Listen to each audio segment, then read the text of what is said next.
হবে। আমরা এখন চলেছি ইয়োসেমিটির দিকে।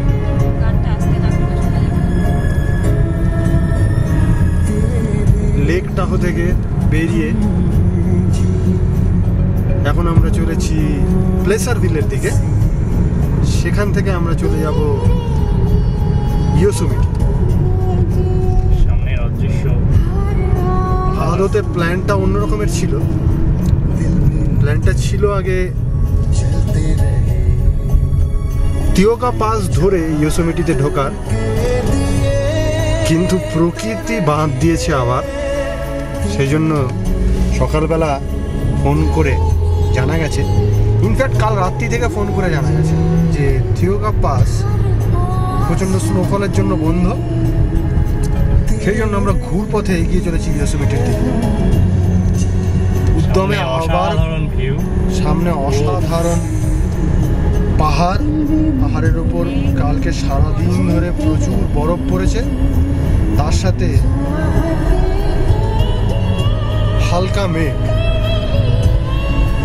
এত বরফ, এত মেঘ, এত ঠান্ডা এবং সর্বোপরি এত বৃষ্টি, আর তার মধ্যে আমাদের উদ্যম এত ভাটা দিতে পারেনি আমাদের উদ্যমে।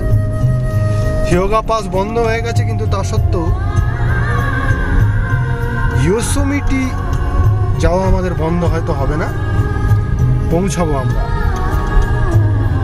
আমরা এগিয়ে চলেছি ইয়োসেমিটির দিকে।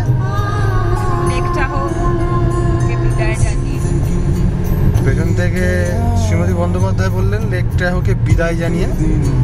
তা বিদায় জানাতে আমরা বাধ্য হলাম।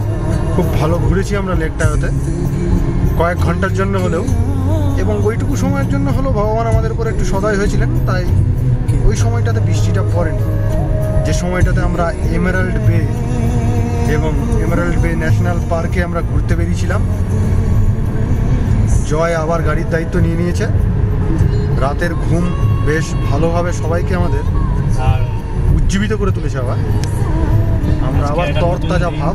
শুরুটা বেশ সুন্দর, রৌদ্রোজ্জ্বল আবহাওয়া। সব থেকে ভালো খবর যেটা হলো সেটা হচ্ছে সূর্যি মামা মেঘের ফাঁক দিয়ে উঁকি দিয়েছে। তাই প্রশান্তদার পর টাহোদাকে বিদায় জানিয়ে আমরা এগিয়ে চলেছি ইয়োসেমিটি, যশোদাকে এক্সপ্লোর করার জন্য। আজ এখন এই পর্যন্তই। আবার আপনাদের সঙ্গে কিছুক্ষণ বাদে দেখা হবে। ধন্যবাদ।